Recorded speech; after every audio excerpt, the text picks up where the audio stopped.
नमस्कार। हर रोज की तरह मैं बबीता जैन लेकर हाजिर हूँ आपका मनपसंद programme born to be remembered. आज का दिन हमारे देश के लिए बहुत महत्व रखता है। आज के दिन हम एक बार फिर उन शहीदों और आजादी के दीवानों को याद करते हैं जिन्होंने हमारे देश की आजादी और विकास के लिए अपने प्राणों का बलिदान हंसते हंसते कर दिया। उन वीर सपूतों को श्रद्धांजलि देने के लिए आज के दिन को हम शहीद दिवस के रूप में मनाते हैं।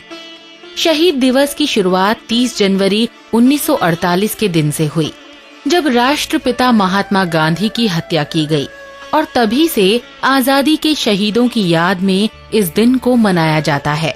इस दिन भारत के राष्ट्रपति, उपराष्ट्रपति, प्रधानमंत्री और तीनों सेनाओं के प्रमुख राजघाट पर एकत्रित होते हैं और राष्ट्रपिता महात्मा गांधी की समाधि पर फूल मालाएं अर्पित कर उन्हें भावभीनी श्रद्धांजलि देते हैं।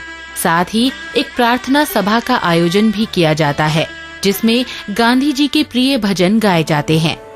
रघुपति राघव राजा राम, पतित पावन सीताराम, जय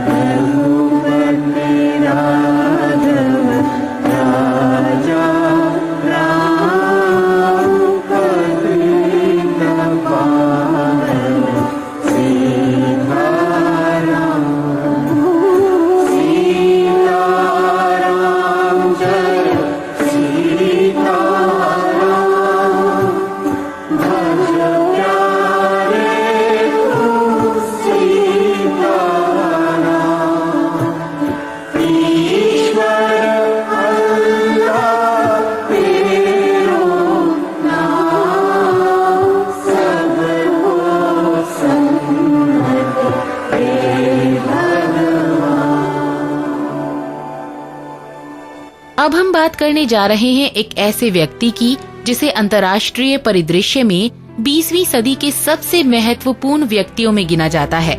उनका अपने समय की अमेरिकी राजनीतिक व्यवस्था को सुधारने में बहुत खास योगदान रहा है। जी हाँ, हम बात कर रहे हैं अमेरिका के पूर्व राष्ट्रपति फ्रैंकलिन रूज़वेल्ट की, जिनका जन्म आज ही के दिन 1882 में न्यूयॉर्क के हाइड पार्क शहर में हुआ था। रूज़वेल्ट का पूरा नाम फ्रैंकलिन डेलानो रूज़वेल्ट था। दोस्तों, अमेरिकी इतिहास में एक और सम्मान उनके नाम पर दर्ज है।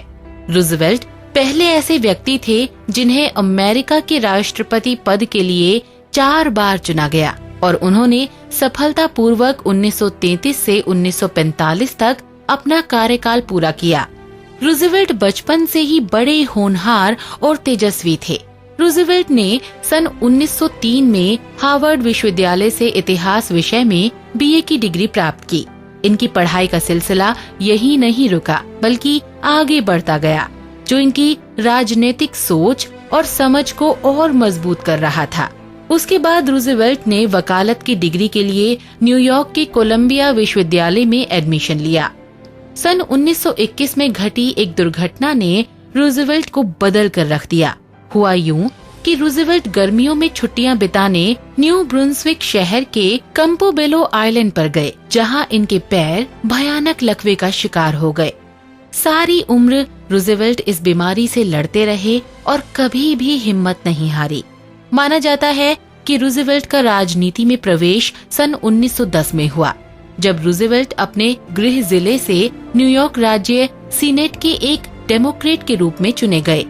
उसके बाद रूज़वेल्ट ने कभी पीछे मुड़कर नहीं देखा और सफलता की सीढ़ियां चढ़ते चले गए। सन 1930 में आर्थिक मंदी के दौरान अमेरिकी अर्थव्यवस्था को पटरी पर लाने में रूज़वेल्ट की महत्वपूर्ण भूमिका रही। ये वो दौर था जब विश्व के अधिकांश देश आर्थिक मंदी की चपेट में आकर अपनी अर्थव्यवस्था की गति को खोते जा रहे थे, लेकिन रूज़वेल्ट के प्रयासों और नीतियों की वजह से अमेरिकी अर्थव्यवस्था काफी हद तक स्थिर रही। रूज़वेल्ट ने रोजगार के अवसर बढ़ाने, आर्थिक सुधार लाने में कई बैंकों और एजेंसियों से समझौता किया।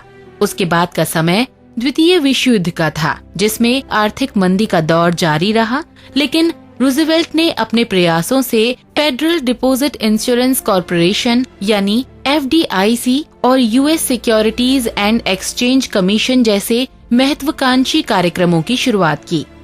Let me warn you and let me warn the nation against the smooth evasion that says, of course we believe these things. We believe in social security. We believe in work for the unemployed. We believe in saving homes.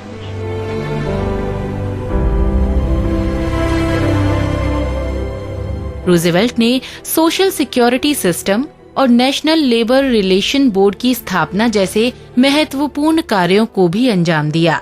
द्वितीय विश्व युद्ध के दौरान ही Roosevelt ने England के प्रधानमंत्री Winston Churchill को मदद का हाथ बढ़ाया और इसी के साथ सन 1941 में औपचारिक रूप से अमेरिका भी द्वितीय विश्व युद्ध में शामिल हो गया। सन 1945 में जॉर्जिया में रूजवेल्ट ने इस दुनिया को अलविदा कह दिया। The loss of Franklin Delano Roosevelt was deeply felt by people all around the world. Franklin Delano Roosevelt, who became one of the greatest presidents of the United States, a friendly, quick-smiling man who loved his neighbors and his family.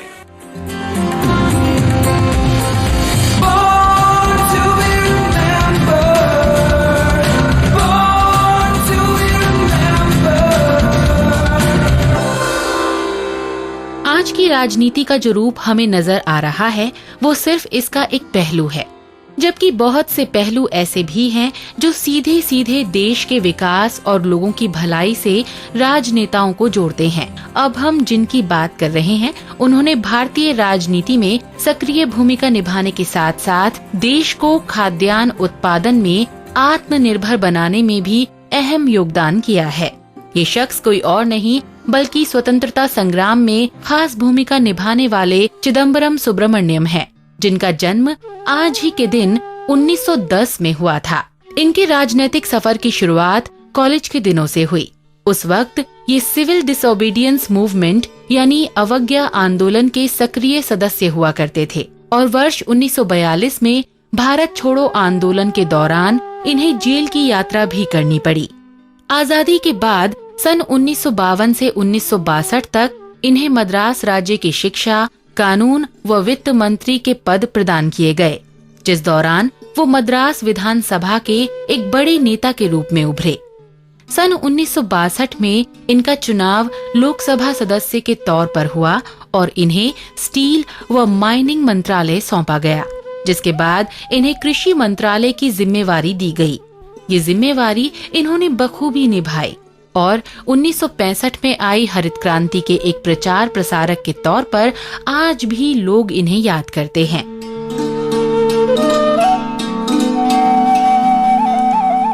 Bharat में कृषि क्षेत्र की कायापलट का श्रेय इन्हें सिर्फ देश के लोग ही नहीं बल्कि खुद हरित क्रांति के जनक नॉर्मन बोरलॉग भी देते हैं।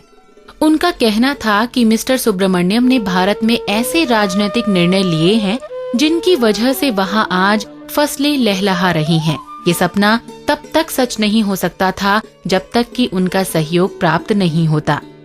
इन्हीं के समय में जाने माने वैज्ञानिक MS स्वामीनाथन ने भी देश में हरित क्रांति का विस्तार किया और इसीलिए स्वामीनाथन जी को भारतीय हरित क्रांति का जनक माना जाता है।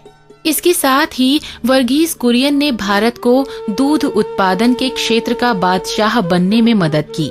चिदम्बरम सुब्रमण्यम ने कुरियन के साथ मिलकर नेशनल डेयरी डेवलपमेंट बोर्ड की स्थापना को मजबूती प्रदान की। कृषि क्षेत्र में अपने महत्वपूर्ण योगदानों के कारण ही सुब्रमण्यम जी को एग्रीकल्चर आर्किटेक्ट के रूप में देखा जाता है। चेन्नई स्थित नेशनल एग्रो फाउंडेशन के संस्थापक होने के साथ साथ सुब्रमण्यम जी ने समय समय पर इस क्षेत्र से जुड़े बहुत से उल्लेखनीय कार्य किए हैं, जिन्हें सम्मानित करते हुए सन 1998 में इन्हें देश के सर्वोच्च नागरिक सम्मान भारत रत्न से नवाजा गया। ये पुरस्कार अपने आप में इतना संपूर्ण है कि इसके बाद इसे प्राप्त करने वाले व्यक्ति की छाप अमिट हो जाती है। आज हम सभी चिदम्बरम सुब्रमण्यम जी के कार्यों के लिए उन्हें तहे दिल से शुक्रिया अदा करते हैं।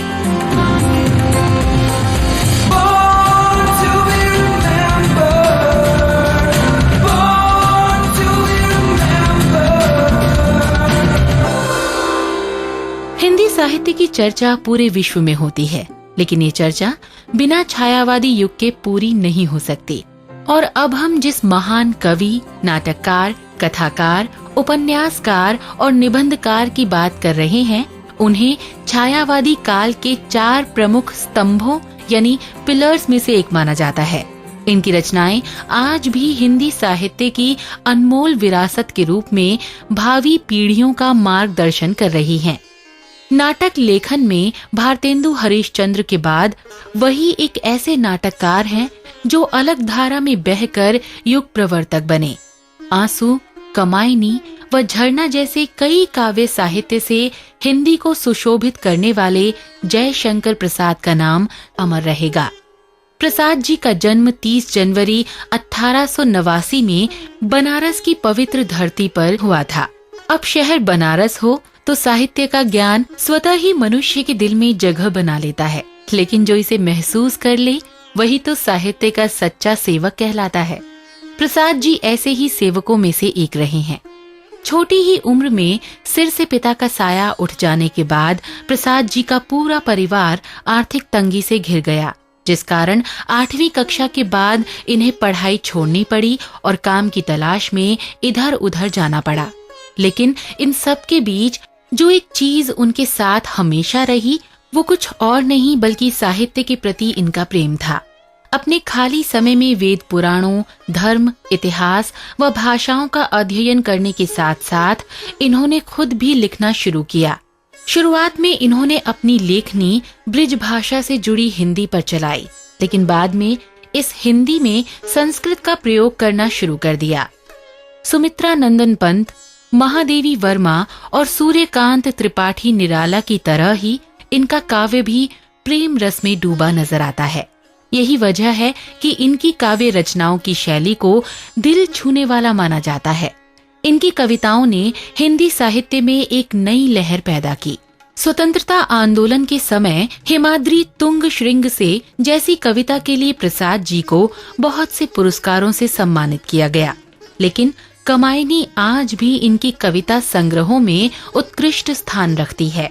जयशंकर प्रसाद जी ने काव्य के अलावा चंद्रगुप्त, एक घूंट व कामना जैसे कई बेहतरीन नाटक, छाया, आंधी, इंद्रजाल जैसे कई अविस्मरणीय कहानी संग्रह और कंकाल, तितली, इरावती जैसे उत्कृष्ट उपन्यास भी हमें साहित्य विरासत के रूप में सौंपे हैं।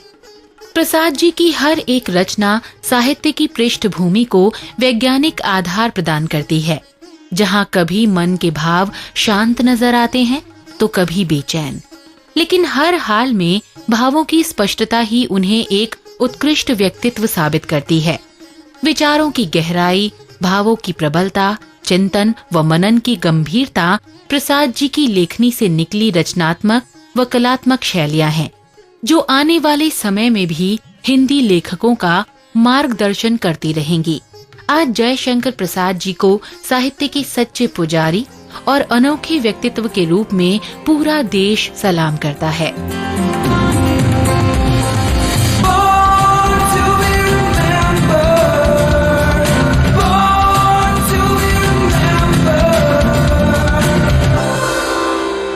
और अब चलते चलते बात एक ऐसे निर्माता, निर्देशक एवं कहानी लेखक की जिन्होंने मलयालम, हिंदी, तमिल व तेलुगु जैसी भाषाओं में अपने रंग बिखेरे हैं।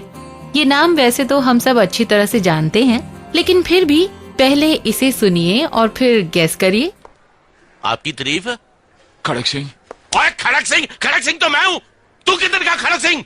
और खड़क सिंह के खड़कने से खड़कती हैं खिड़कियाँ। नहीं, खड़क सिंह तो आप है, हम तीनों तो शाम के दोस्त हैं। दोस्त है। आप तीनों की शक्ल मिलती है। जुड़वा हो? नहीं, हम तीनों तुड़वा है। और ठीक है, पहले जुड़वा थे फिर तिड़के हैं। हाँ बराबर। हाँ, उसको बुलाओ कल शाम को। बोलो खड़क सिंह आया, पैसे लेने। फिल्म हेरा फेरी की यादें अभी तक कितनी ताज़ा हैं हमारे जहन में। जितनी बार भी देखो दिल कभी भरता ही नहीं, और भरेगा भी कैसे, कॉमेडी ही इतनी जबरदस्त है। इस जैसी कई बेहतरीन कॉमेडी फिल्म हम तक पहुंचाने का श्रेय जिन्हें जाता है उन्हें हम प्रियदर्शन के नाम से जानते हैं। इनके पिताजी एक लाइब्रेरियन थे, इस वजह से बचपन से किताबों का साथ प्रियदर्शन से जुड़ा रहा। पढ़ने और फिर उसे अपने शब्दों में लिखने के इसी शौक ने कब उनके भीतर एक कहानीकार को जन्म दे दिया, पता ही नहीं चला। कॉलेज के दिनों से ही इन्होंने आकाशवाणी के लिए व्यंग्य और नाटक लिखने शुरू कर दिए, जिसके बाद इनके मित्रों ने इन्हें सलाह दी कि उन्हें अपनी कलम का जादू फिल्मों में भी आजमाना चाहिए। बस फिर क्या था, उन्होंने अपने दोस्त मोहनलाल की मदद से कुछ फिल्मों में बतौर कहानीकार काम किया और फिर 1984 में केरल लौट आए, जहां से इन्होंने कदम रखा फिल्म निर्देशन के क्षेत्र में। बतौर निर्देशक इनकी पहली फिल्म सुपरहिट रही। कम बजट में बनी ये फिल्म लगातार 100 से भी ज्यादा दिनों तक केरल के थिएटर पर अपना कमाल दिखाती नजर आई। इस सफलता ने प्रियदर्शन के आत्मविश्वास को बढ़ाया और साथ ही आगे बढ़ने में मदद की।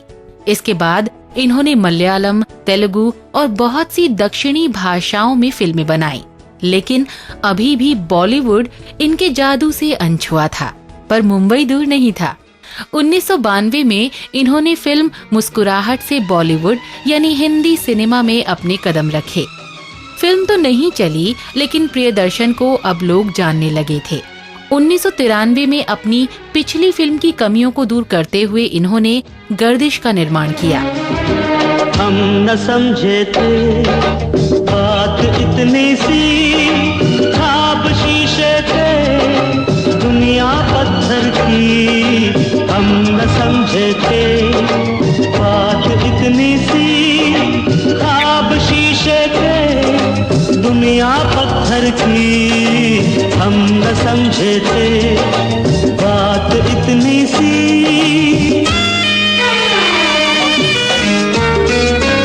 आरज़ू हमने की तो हम पाए, आरज़ू हमने की तो हम पाए। रोशनी साथ लाई थी साए, साए गहरे थे रोशनी हल्की। हम न समझे थे बात इतनी सी, ख्वाब शीशे के दुनिया पत्थर की। हम न समझे थे बात इतनी सी। बस फिर क्या था, अब प्रियदर्शन की गाड़ी चल पड़ी और फिर तो उन्होंने अपनी कॉमेडी का जादू ऐसा बिखेरा कि सभी हंस हंस कर लोटपोट हो गए। आज भी गुदगुदाने वाली इन फिल्मों की फहरिस्त में हेरा फेरी, हंगामा, हलचल, भागम भाग, गरम मसाला, भूल भुलैया जैसी कई फिल्में शामिल हैं। पांडु, जल क्रीड़ा बंद करो और काम करो। अजी ये देखिए हमारा नया पपी। अरे वाह, कहाँ जा रहे हो हिप्पोपोटेमस के साथ? ये हिप्पोपोटेमस नहीं, मेरा कुत्ता है। अरे मैं कुत्ते से ही पूछ रहा हूँ, कहाँ जा रहा है हिप्पोपोटेमस के साथ? चुप रहो, पत्नी हूँ इसलिए कुछ भी मत बको। जब देखो मोर की तरह अपनी कला दिखाते रहते हो, लेकिन ये जान लो मोर जब अपने पंख उठाते हैं ना तो असल में वो नंगा हो रहा होता है, समझे? चल कुत्ते। पूरी बत्ती से दिखा के हंसियो हंसियो। बॉलीवुड में जिस वक्त प्रियदर्शन अपनी पहचान बना रहे थे, उसी के साथ साथ इन्होंने कांचीवरम जैसी ऑफ बीट फिल्म का निर्माण कर सभी को हैरत में डाल दिया और इस फिल्म ने इन्हें नेशनल अवार्ड तक जाने का रास्ता भी दिखा दिया। हालांकि ये अवार्ड बेस्ट एक्टर के लिए दिया गया था, लेकिन इसके अलावा कांचीवरम ने बहुत से दूसरे पुरस्कार भी हासिल किए थे। मलयालम भाषा में बनी उनकी फिल्म काला पानी ने एक बार फिर से प्रियदर्शन को एक बेहतरीन सोच रखने वाला व्यक्ति साबित कर दिया। इस फिल्म की सफलता को देखते हुए ही बाद में इसे हिंदी व दूसरी भाषाओं में भी रिलीज किया गया। भारतीय सिनेमा की सेवा करने वाले प्रियदर्शन को राज्य व केंद्र दोनों ही सरकारों द्वारा कई बार सम्मानित किया गया है। भारत सरकार ने भी प्रियदर्शन की खूबियों को मंच प्रदान किया और सन 2012 में इन्हें देश के चौथे सर्वोच्च नागरिक सम्मान पुरस्कार पद्मश्री से नवाजा। Since I started making movies 30 years back, so many recognitions have come in my life, and all the recognitions have been a great encouragement all through. Each time when you get an award, when you receive a recognition, you feel enthusiastic, encouraged, and feel good. But this particular day, this particular award I have received, it has got it is so special for me. It's very important, more than what people can imagine, because I, like many fathers, I also have a father who believes. And after I finished because I was very sure that I in my school days, I really hated learning science, social studies, and Malayalam and English, second language, and literature. I always had cinema in my mind, but I could never tell it to anybody. I knew that this is what I wanted. Now, what is about this award? This is the most important thing. Now, the first time a university has accepted me. That is what is going to make my father so happy. Because till today, okay, Padma Shri, good, the national award, okay, that is his attitude. But this time he is going to get a jolt. Tomorrow he is going to get a jolt. I'm going to say that. I'm going to tell it. A university has accepted me. I really would like to see the expression, what's going to happen in his face. And for that, I really thank the Hindustan University and making me a proud son in front of my father. Thank you so much. आज हम सभी की तरफ से इस दिलचस्प व संजीदा निर्माता निर्देशक को जन्मदिन की बहुत बहुत बधाई देते हैं।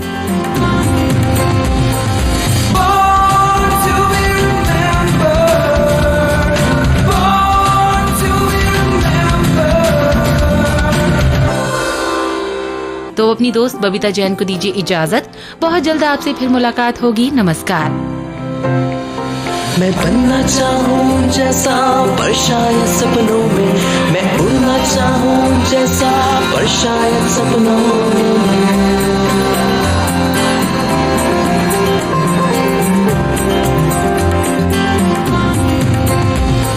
सपनों की है उड़ान, कांटे बन गए फूल समान, रोक न पाए वो मुझको मुट्ठी में मेरी है आसमान।